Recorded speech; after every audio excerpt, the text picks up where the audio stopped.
আসসালামু আলাইকুম ওয়া রাহমাতুল্লাহ।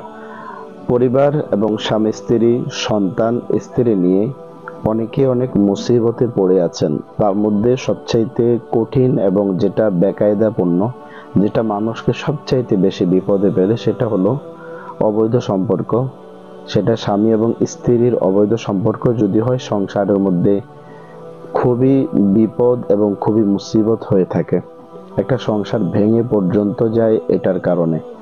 ছেলে এবং মেয়ে অবৈধ সম্পর্কে লিপ্ত হয়ে গেছে, সেটার কারণেও কিন্তু প্রবলেম তৈরি হয়।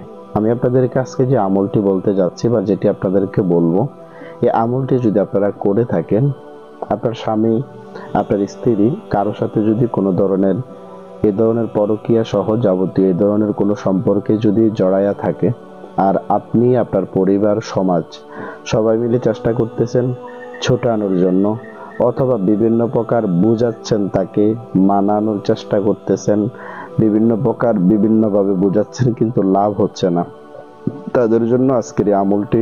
আপনারা যদি আমলটি করতে পারেন নিয়ত খালেস সহি করে, তাহলে আমি আশাবাদী এটির দ্বারা আপনারা উপকৃত হবেন।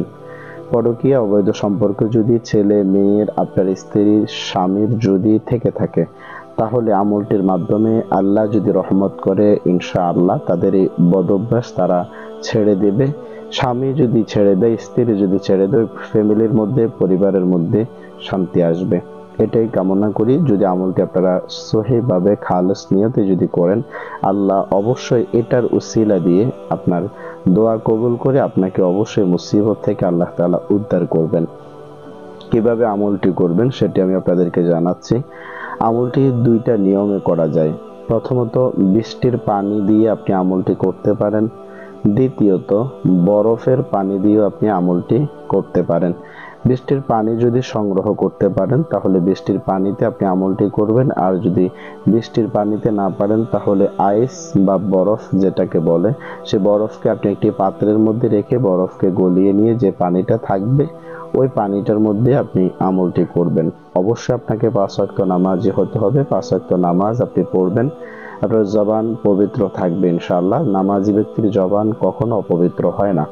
তো আপনি নামাজ পড়ার পরে, ইশারের নামাজ আদায় করার পরে 2 রাকাত নফল নামাজ আদায় করবেন, অথবা ফজরের নামাজ আদায় করার পরে আপনি পানি বা বরফের পানি বা বৃষ্টির পানি নিয়ে সামনে বসবেন। আমি আবারও বলি, ইশারের নামাজ আদায় করার পরে 2 রাকাত নফল নামাজ আদায় করে তখন এটা করতে বসবেন। আর ফজরের নামাজ আদায় করার পর এটা করতে বসবেন। ফজরের নামাজ আদায় করার পর সাথে সাথে কিন্তু নফল নামাজ আদায় করা যায় না, ইশরাকের নামাজ ব্যতীত। তারপরে ফজরের নামাজ আদায় করার পরেও করতে পারেন, ইশারের নামাজ আদায় করার পরে 2 রাকাত নফল নামাজ আদায় করেও আপনি এটা করতে পারেন।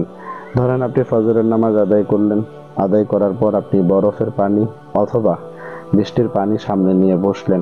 বসার পর আপনারা স্ক্রিনে যে আয়াতটি দেখতে পাচ্ছেন, সেই আয়াতটিকে আপনারা সুন্দর করে তেলাওয়াত করবেন। তেলাওয়াত করে 21 বার তেলাওয়াত করে ওই পানিটার উপর আপনারা ফু দিবেন। সেটি আপনারা পাঠ করার পরে 7 বার দুরূদ শরীফ পাঠ করে ফু দিবেন। পড়ার শুরুতে 7 বার দুরূদ শরীফ পাঠ করবেন, পরে আয়াতটাকে 21 বার পড়বেন, আবার 7 বার দুরূদ শরীফ পাঠ করে ফু দিবেন। ফু দেওয়ার পরে এটাকে আপনি কি করবেন, আপনার স্বামী অথবা স্ত্রী বা সন্তান যে এরকম সম্পর্কের সাথে জড়িয়ে আছে, তার গোসলের পানির সাথে দিবেন, তাকে গোসল করাবেন, যে কোনো ভাবেই হোক। আর যদি এটা সম্ভব না হয়, তার গায়ের মধ্যে যে কোনো ভাবে ছিটিয়ে দিবেন। যদি ছিটিয়ে দিতে না পারেন, তাহলে গোসলের পানির সাথে দিবেন, সে গোসল করবে। আর যদি খাওয়াইতে পারেন, 2 বেলা খাবে। 15 থেকে 21 দিন যদি একবার পরে ওই পানিটা আপনি খাওয়াতে পারেন, সমস্যা নাই। কন্টিনিউ যদি করেন, আশা করি এটার মাধ্যমে অবৈধ সম্পর্ক, পরকীয়ার সম্পর্ক যেগুলো আছে সেগুলো সে ছেড়ে দিবে ইনশাআল্লাহ। আল্লাহ যদি কবুল করে থাকে, পাশাপাশি আল্লাহর কাছে দোয়া করবেন।